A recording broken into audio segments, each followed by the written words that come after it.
Hello అండి, welcome back to my channel. ఈరోజు Sunday special మా ఇంట్లో చికెన్ బిర్యానీ చేస్తున్నాను. చాలా డేస్ అవుతుంది చికెన్ బిర్యానీ చేయక. సో ఈరోజు అయితే ప్రిపేర్ చేస్తున్నాను. నేను ఎలా చేశానో మీకు చూపిస్తాను, చూసేయండి. ముందుగా చికెన్ని శుభ్రంగా కడిగి పక్కన పెట్టుకున్న తర్వాత అందులో ఉప్పు, కారం, పసుపు, ధనియాల పొడి, బిర్యానీ మసాలా, గరం మసాలా, పచ్చిమిర్చి, కొత్తిమీర, పుదీనా, అలాగే కాస్త పెరుగు, కొంచెం ఆయిల్, ఒక నిమ్మ చెక్క వేసి మంచిగా చికెన్కి పట్టేలాగా మంచిగా కలుపుకొని పక్కన పెట్టుకోవాలి.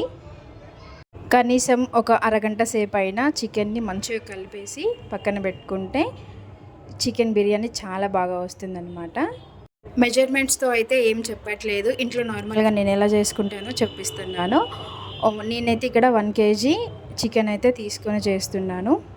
స్టవ్ వెలిగించి బిర్యానీ గంజు పెట్టి అందులో ఒక 3 గరిటెల ఆయిల్ వేసుకున్న తర్వాత ముందుగా కలిపి పక్కన పెట్టుకున్న చికెన్ని వేసి మంచిగా కలుపుకున్నాక కాస్త దగ్గర పడ్డాక కొంచెం అల్లం వెల్లుల్లి పేస్ట్ వేసి అంతా కలిసేలా కలుపుకొని ఒక 2-3 నిమిషాలు అలా ఉడికించుకోవాలి.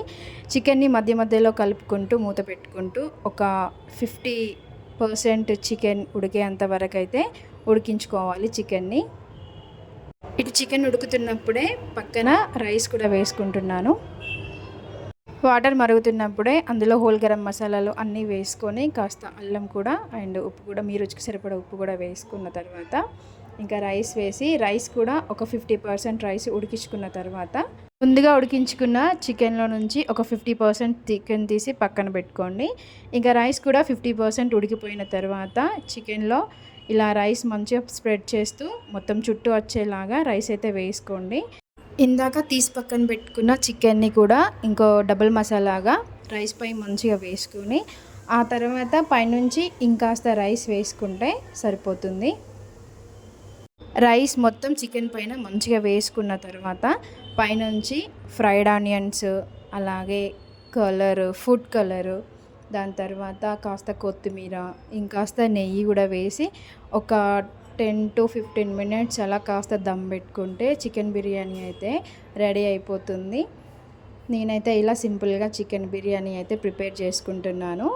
యాక్చువల్లీ దమ్ బిర్యానీ వేరే ఉంటుంది, అది నేను నెక్స్ట్ వీడియోలో కూడా పోస్ట్ చేస్తాను. చికెన్ బిర్యానీ పైన మూత పెట్టి ఒక 20-25 minutes మనం దమ్ పెట్టుకొని ఉడికించుకుంటే చికెన్ బిర్యానీ చాలా బాగా ఉడుకుతుంది.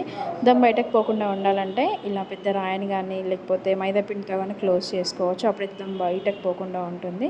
ఇంకా చికెన్ బిర్యానీ అయితే రెడీ అయిపోయింది. టేస్ట్ అయితే చాలా బాగా వచ్చింది, నాకైతే చాలా నచ్చింది. మీకు ఎలా అనిపించిందో కింద కామెంట్ చేయండి అండ్ వీడియో నచ్చితే చిన్న లైక్ చేసి సబ్స్క్రైబ్ చేయండి. మీకు ఎలా కుదిరిందో కూడా ట్రై చేయండి. పీసెస్ కూడా చాలా బాగా మెత్తగా ఉడికాయి.